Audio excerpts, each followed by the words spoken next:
దేవునికి మహిమ కలుగును గాక. దేవుడి లేఖనాల ద్వారా మాట్లాడుచున్నాడు చూడండి. యెహోవాను బట్టి సంతోషించుడి, ఆయన మీ హృదయ వాంఛలను తీర్చును అని చెప్తున్నాడండి. ఎటువంటి హృదయ వాంఛలు అని చెప్పేసి అంటున్నాడండి. దేవునికి అంగీకారమైన మనం ఏ విధంగా ఆయన కార్యములు చేస్తుంటే ఆ హృదయ వాంఛలను మనల్ని ఏం చేస్తాడంటే ఆయన తీరుస్తాడు, బలపరుస్తాడు, కార్యములు చేస్తాడు అంటున్నాడు. ఎప్పుడైతే నీ హృదయంలో ఏ మర్మము లేకుండా, ఏ బాధ లేకుండా, ఏ శ్రమ లేకుండా, ఏ దాపక్రియం లేకుండా దేవుడికి వెళ్ళపరుస్తారో, దేవుడికి చెప్తారో, అప్పుడు దేవుడు ఏం చేస్తారో తెలుసా? అద్భుత కార్యములు, ఆశ్చర్య కార్యం నీ జీవితంలో జరిగిస్తానంటున్నాడు. చూడండి, నీ హృదయ వాంఛలు తీర్చును అని చెప్పేసి చెప్తున్నాడండి. ఎటువంటి బాధ ఉన్నా కూడా మన హృదయాన్ని పరిశీలించే దేవుడు మన దేవుడు కాబట్టి ఆయన ఏం చేస్తారో తెలుసా?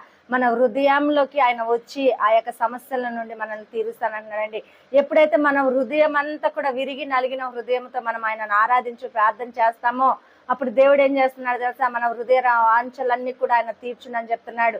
ఏది కూడా మనలో కలుషం లేకుండా, ఏది కూడా మనలో దాచుకోకుండా ఆయన సన్నిధిలో మనం కుమ్మరించి ప్రార్థన చేస్తారు. ఎటువంటి సమస్య అయినా, ఎటువంటి బాధ అయినను, ఎటువంటి నింద అయినను